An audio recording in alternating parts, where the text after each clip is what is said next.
damos la más cordial bienvenida, Óscar Valderas, por acá, Violeta Núñez y un servidor. Buenos días. Hola Ernesto, hola Violeta, buenos días. Pues, Óscar, mira, iniciaríamos pasando precisamente el video.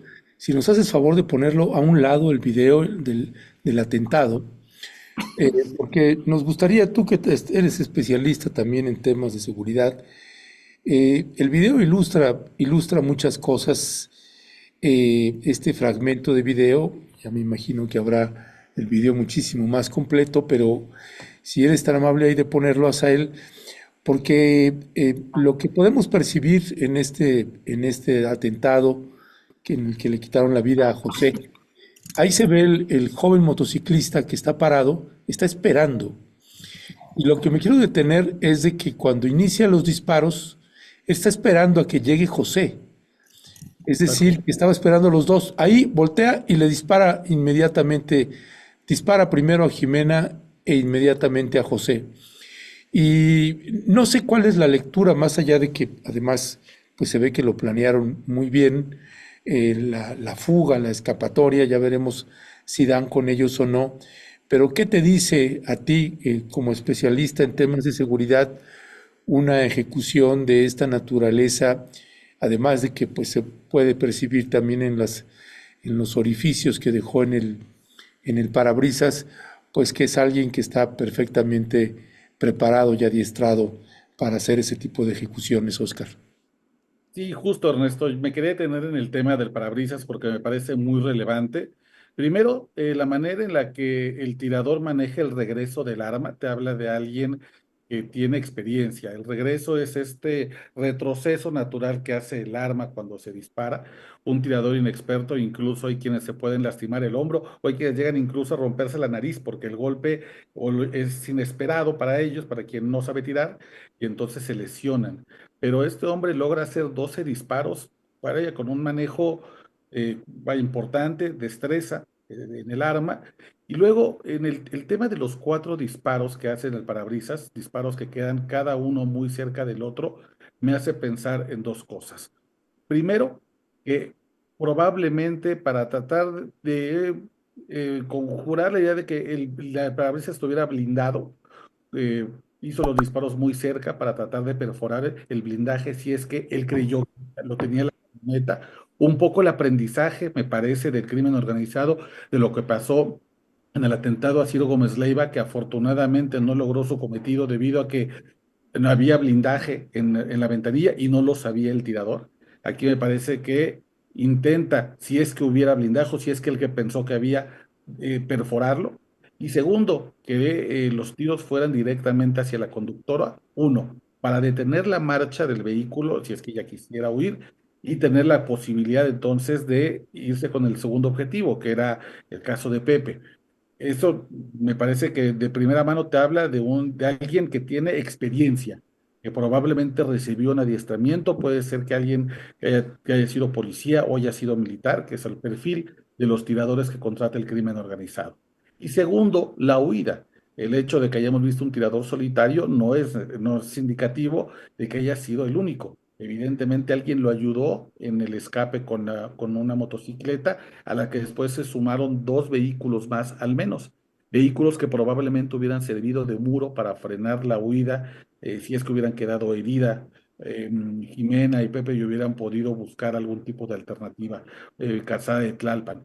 Y el hecho de que haya vehículos muro también te habla de cómo han ensayado los grupos del crimen organizado este tipo de atentados. La vigilancia, por ejemplo, el hecho de ubicarlos en un momento vulnerable, también me parece que es producto de la experiencia de otro atentado contra un alto funcionario capitalino, el caso del jefe Milton, que el año pasado todavía se desempeñaba como uno de los principales asesores en materia de inteligencia criminal para la Policía de la Ciudad de México, quien estaba a punto de dar, digamos, un brinco al gabinete federal llevado de la mano de Omar García Harfuch a una responsabilidad más alta en la búsqueda de la pacificación del país y que igual fue casado, fue esperado, se le hizo un seguimiento muy importante por varios días hasta encontrarlo vulnerable en su día franco, sin escoltas, y fue asesinado en Coacalco, Estado de México.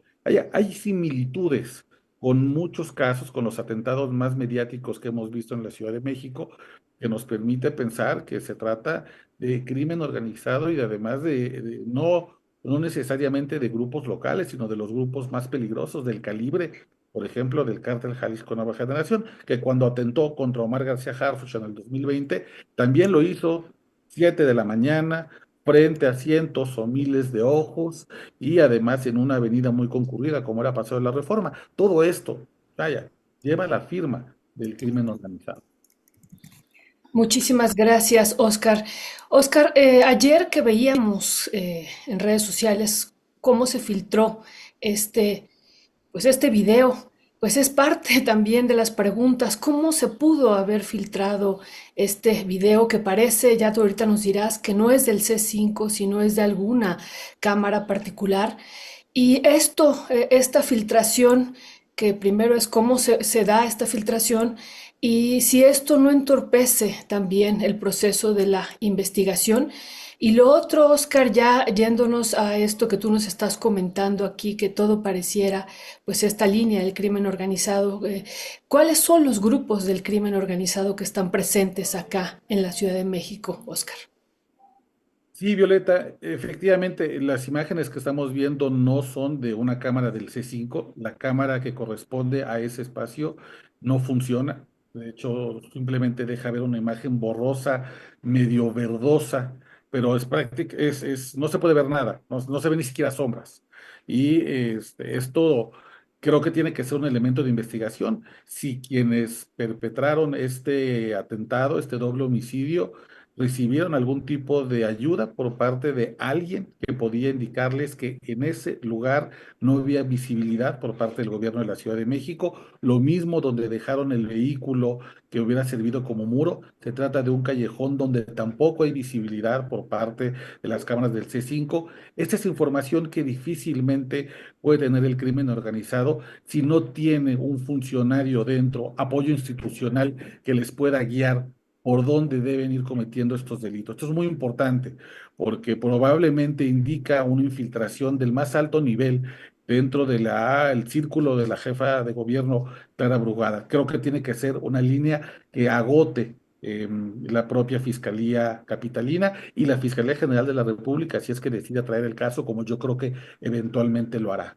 Y bueno, sí, las imágenes que hemos visto corresponden a un negocio privado que fue cuando la gente cuando los primeros respondientes se dieron cuenta que tenían que comenzar a buscar la mayor cantidad de información que pudiera dar luz si se trataba de un asalto, de un robo o de un ataque directo, es que llegan con esta imagen.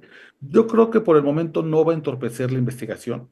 Me parece que todavía es una etapa muy temprana como para pensar que podría generar algún tipo de ruido, que a un juez pudiera esto darle algún tipo de pretexto para poder anular o dejar o decretar una libertad o decir que se violó el debido proceso. Más bien me parece que responde a una necesidad del gobierno de la Ciudad de México de explicar un poco qué fue lo que pasó y que muchas veces son filtraciones que se dan dentro de la misma policía. Y respecto a la tercera pregunta que me hacías, Violeta, es, ¿quiénes son los grupos del crimen organizado que operan en la Ciudad de México? Pues mira, no necesariamente me gusta tomar a la DEA como una fuente demasiado creíble, pero hace 4 o 5 días esta agencia antidrogas de Estados Unidos publicó su informe anual sobre riesgos y en estos riesgos hace mapas de la presencia de los principales grupos del crimen organizado en México, organizaciones terroristas, ahora le llaman ellos, y en estos mapeos, 6 grupos muy importantes aparecen con una presencia importantísima en la capital del país. Está sin duda el cártel Jalisco Nueva Generación, que ya sabíamos que desde el 2007 tiene presencia en la Ciudad de México. En 2018, por ejemplo, el entonces alcalde de Xochimilco dio a conocer que habían recibido amenazas por parte de este grupo criminal muy importante. Y bueno, 2020 fueron los que atentaron contra Omar García Harfuch. Luego sería el grupo criminal que estuvo detrás del atentado contra el periodista Ciro Gómez Leiva, así que sabíamos que estas células operaban.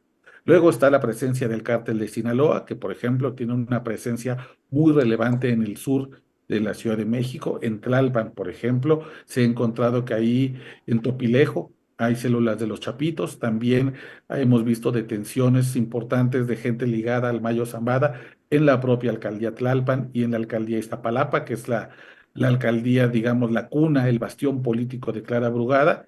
Y después, de acuerdo con estos mapas de la DEA, hay presencia en la Ciudad de México del Cártel del Golfo, que tiene su cuna en Matamoros, Tamaulipas, del Cártel del Noreste, que es una escisión de los Zetas, y de la familia michoacana, digamos la vieja, la tradicional, que nosotros en México conocemos como Cárteles Unidos, y de la nueva familia michoacana, que es este grupo que es una escisión de los Caballeros Templarios. Entonces tenemos estos grandes grupos criminales que tienen presencia importante en la ciudad y luego podemos irnos a otros grupos del crimen organizado que son, digamos, grupos locales. Ahí tenemos a la Unión Tepito, a la Antiunión, a lo que queda del cártel de Tláhuac, y luego tenemos otros subgrupos que son pequeños, que más bien pelean casi colonias o cuadras o calles, pero que no por ser más pequeños son menos violentos.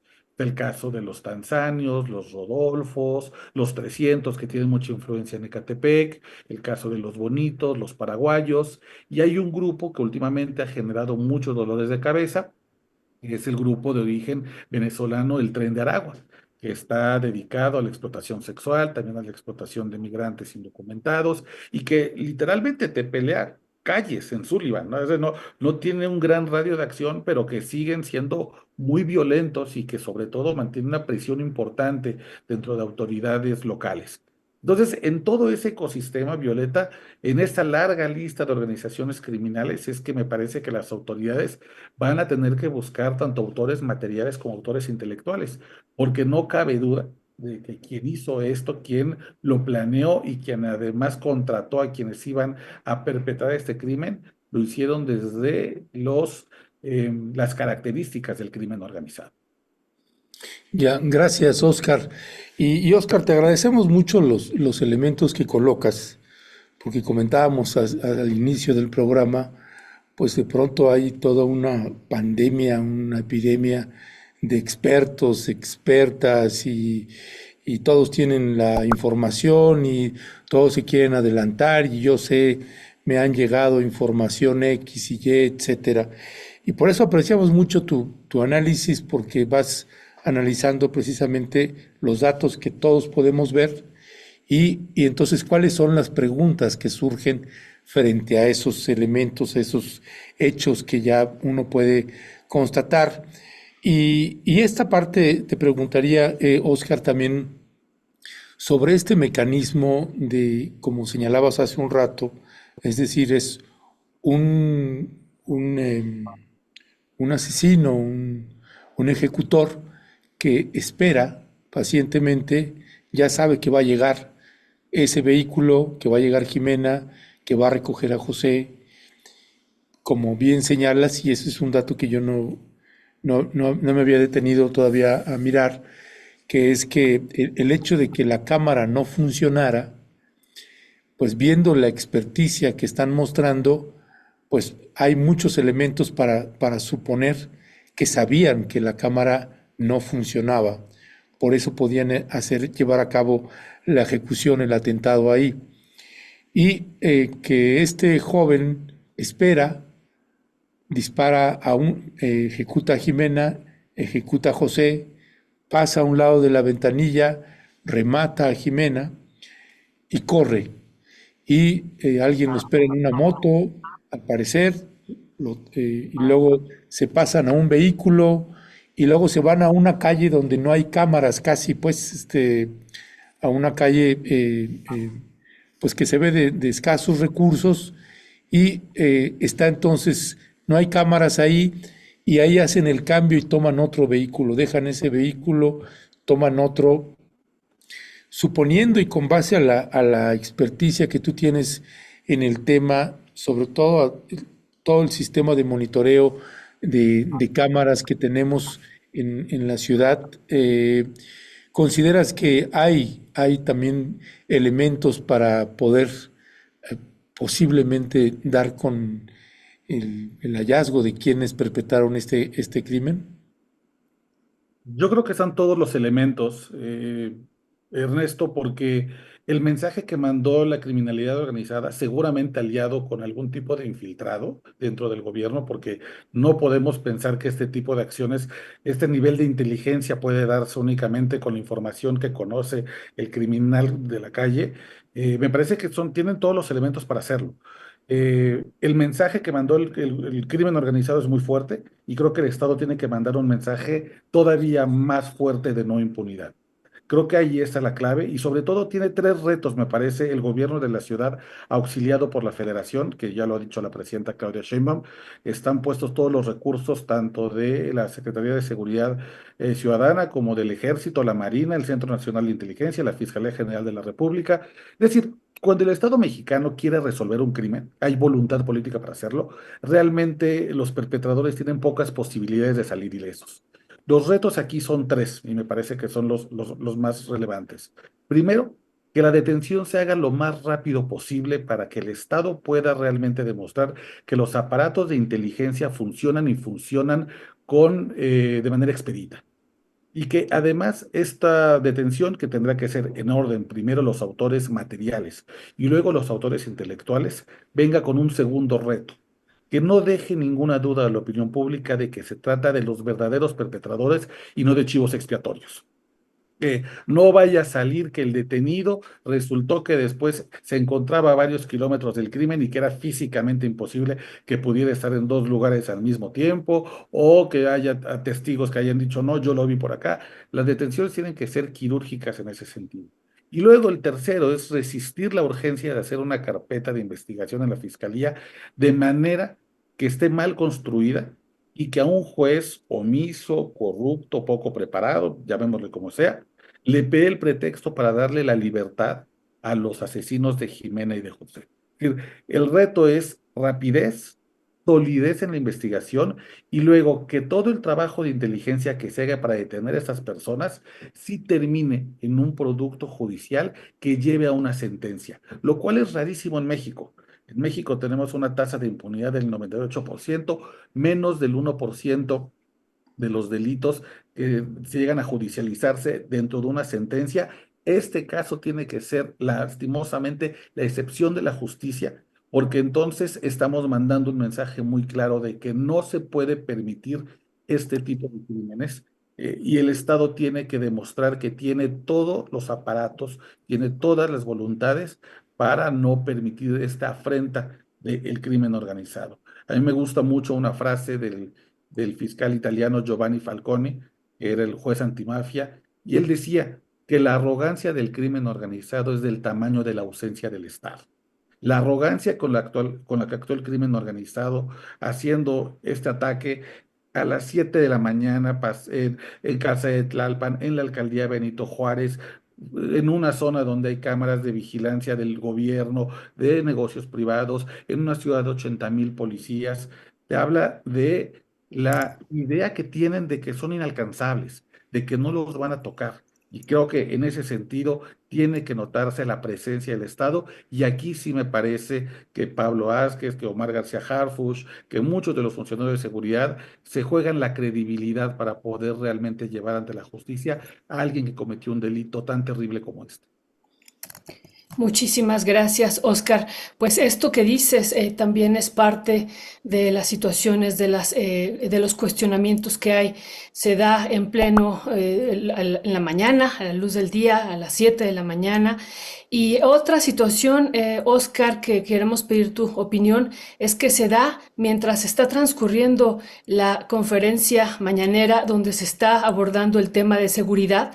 Y bueno, hay muchos videos que hemos revisado y visto cuando se acerca el secretario de Seguridad con la presidenta y le da, pues la presidenta ya tiene en la mano una nota que le han pasado, pero él le confirma, suponemos que ahí le confirma, y estábamos viendo la imagen como la secretaria de Gobernación en ese momento está hablando de la paz, ¿no? Y bueno, pues son como imágenes, hay muchas imágenes que podemos platicar de lo que transcurrió ayer en Palacio Nacional, pero esta coincidencia, o se escogió el día, se escogió la hora también. ¿Tú qué dirías de esto? Y si también eso podría ser, digo, no queremos caer en la especulación, pero coincide con un día donde está el gabinete de seguridad y se está hablando pues de toda la estrategia que está implementando el gobierno y pues transcurre este terrible asesinato, Oscar. Sí, claro, yo no dejo de pensar que los grupos del crimen organizado, por supuesto que tienen aparatos de propaganda, lo hemos visto cómo se activan para mandar mensajes y los mensajes cada vez se vuelven más sofisticados. Yo no sé si es una coincidencia o si realmente buscaron que ocurriera en un momento en el cual estuvieran reunidos el gabinete de seguridad junto con la presidenta. Eh, Me imagino que después ya conoceremos si realmente esto fue parte de un plan para amplificar el mensaje. Lo cierto es que el resultado, todo lo que pasó ayer, me parece que amplificó un mensaje de miedo.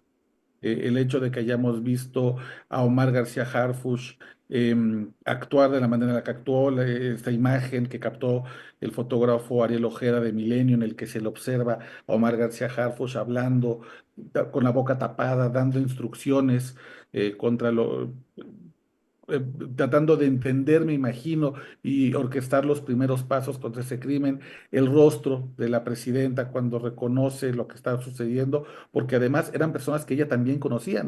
Hablamos mucho de que Jimena y José pertenecían al círculo cercano de Clara Brugada, pero también eran personas cercanas a la presidenta Claudia Sheinbaum. El hecho de que haya estado ahí el representante de la defensa, el propio fiscal Gertz Manero, eh, que haya ocurrido en el prime time durante la conferencia mañanera, de tal manera que los medios pudieran, digamos, casi ver en tiempo real las reacciones de un gabinete, me parece muy relevante.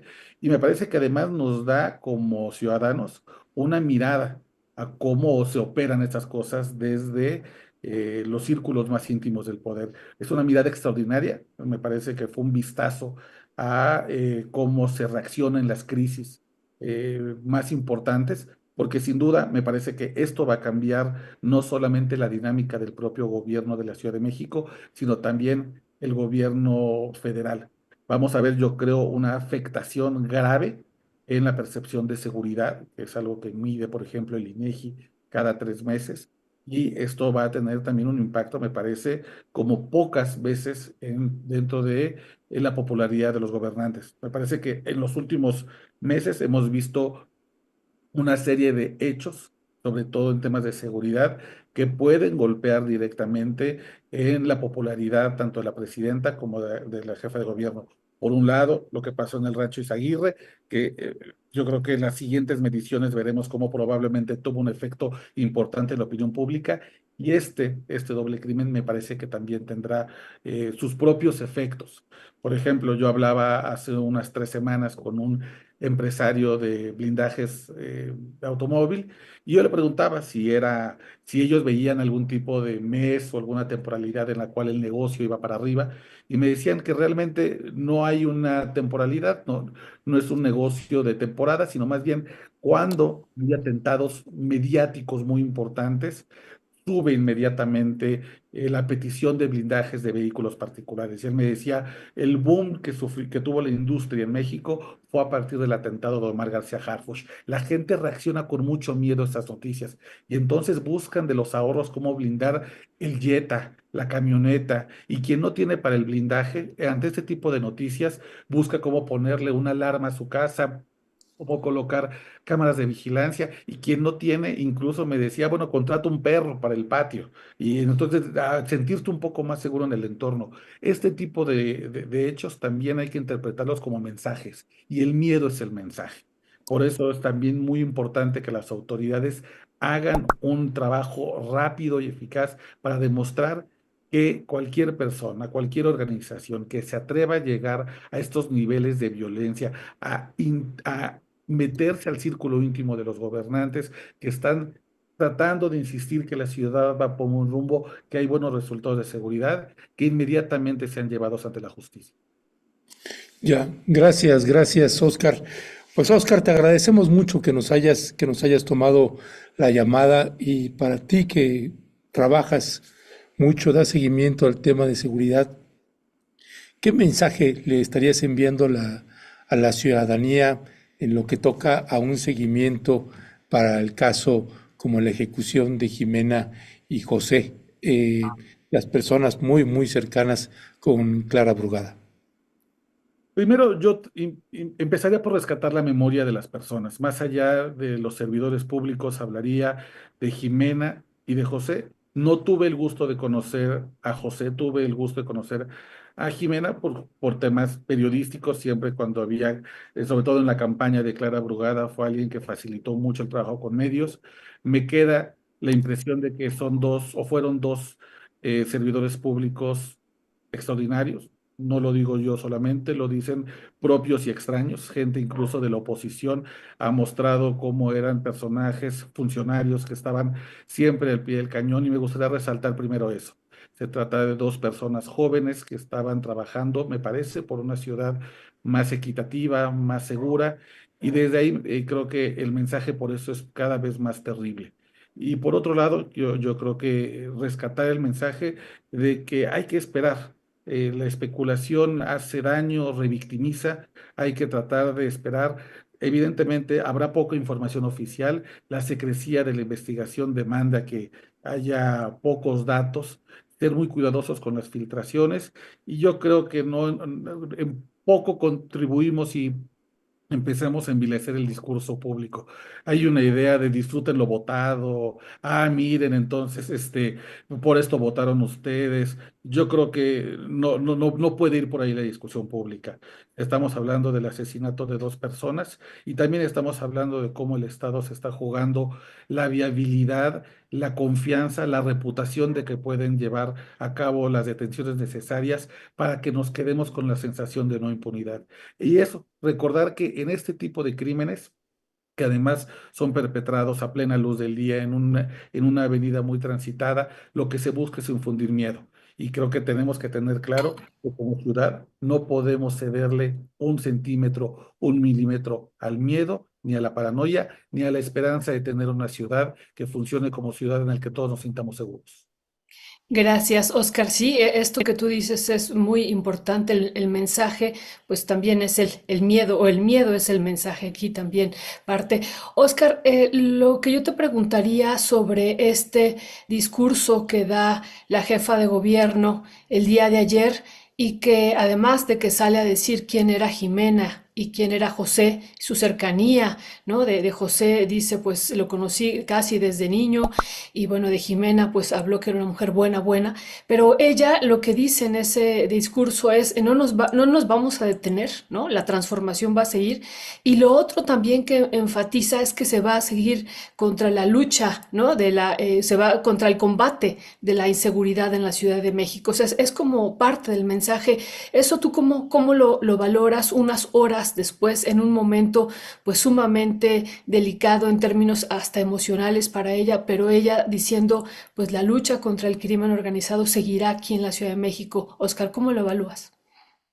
Yo creo que, por ejemplo, en algunos lugares del país, pienso las zonas más complejas donde sabemos que hay una cooptación del Estado por parte del crimen organizado, pienso lugares como Guerrero, Tierra Caliente, Tamaulipas, muchas veces los atentados contra funcionarios de primer nivel, lo que imaginamos como ciudadanía es que tiene que ver con acuerdos no cumplidos, ¿no? Con que seguramente los asesinaron porque en algo andaban, porque no le cumplieron al grupo criminal local, porque tenían acuerdos con el grupo A y el grupo B les reclamó. Eso es algo que en lugares donde prácticamente los nombramientos políticos los define el cártel local, es una idea que nos queda instaurada. Y en la Ciudad de México me parece que debido a que, aunque hay una gran presencia de grupos criminales, no tenemos esos niveles de infiltración todavía. Debe quedar esta idea, o me parece que esa es la intención del discurso de la jefa de gobierno, que no asesinaron a Jimena y a José porque estuvieran coludidos con el crimen organizado, porque formaran parte de una estructura criminal o porque no hayan cumplido con su parte de colaborar con los grupos criminales, sino que al contrario, se trataría de algún tipo de venganza por el trabajo que se está haciendo en la Ciudad de México para combatir al crimen organizado. Días antes escuchamos al jefe de la policía, Pablo Vázquez, hablar de los números de incautaciones, de detenciones, de cómo, por ejemplo, han buscado frenar con detenciones muy importantes esta guerra silenciosa que tiene la Unión Tepito contra la Antiunión. Y entonces me parece que por ahí va dirigido este mensaje. A la hora de hablar de las cualidades de Jimena y de las habilidades de José, también se intenta limpiar su nombre de lo que pueda venir adelante. La probable acusación de que en algo andaban, por esto les pasó, seguramente estaban trabajando con el crimen organizado. Ya comenzaron algunas cuentas anónimas eh, con mucha vileza, sobre todo en Twitter, a sacar imágenes falsas de supuestamente billetes que les encontraron en la cajuela del vehículo, como si Jimena y José estuvieran participando en actividades ilícitas. La investigación va a tener que descartar todo ese tipo de cosas, pero yo creo que adelantándose a la vileza, a la mentira, a la desinformación, creo que es que la jefa de gobierno da este reconocimiento a estos dos funcionarios, un reconocimiento que, insisto, lo han hecho propios y extraños, incluso opositores como Alessandra Rojo la Vega, alcaldesa de Cuauhtémoc, que el alcalde de la Miguel Hidalgo, Mauricio Tabe, han reconocido que se trataba de buenos funcionarios. Pues había que hacerlo. Me parece que por ahí va el mensaje y decir que muy probablemente esto es una venganza por una estrategia de seguridad que se lleva a cabo contra el crimen organizado y que en la ciudad, bueno, pues al menos está dando resultados en los números. No así evidentemente en la percepción de seguridad. Habrá mucha gente que piense que la ciudad se está yendo de las manos, que hay mucha más criminalidad que hace algunos años, que se están regresando a algunos años oscuros. Lo veremos después ya analizando las cifras a la luz de lo que vaya a aparecer en las siguientes semanas, pero sí creo que esa es la principal intención de ese discurso, adelantarse a la desinformación y limpiar de una vez el nombre y la honra de estos dos ex servidores públicos. Pues cerraría nada más leyendo un comentario de Oscar Villa, que dice: Oscar, muy buen análisis. Dice, pero descartar hipótesis pareciera no ser el momento. No, es que no está descartando absolutamente nada. Simple y llanamente me parece que es un análisis pues bastante equilibrado el que está presentando Oscar Valderas. Y por eso, Oscar, te agradecemos mucho que nos hayas acompañado. Te mandamos un fuerte, fraterno abrazo y ahí te seguiremos molestando si te parece bien. Querido Ernesto, nunca es molestia. Querida Violeta, muchas gracias por la invitación. Seguimos atentos y efectivamente no hay ninguna hipótesis por descartar, pero tampoco abramos líneas de investigación. Esperemos la información a cuentagota seguramente porque así lo manda el sigilo de este tipo de investigaciones y estar atentos a los datos duros y a lo que observamos como evidencia palpable para los periodistas. Un abrazo. Abrazo, al contrario, muchísimas gracias y seguimos en comunicación. Gracias, Oscar.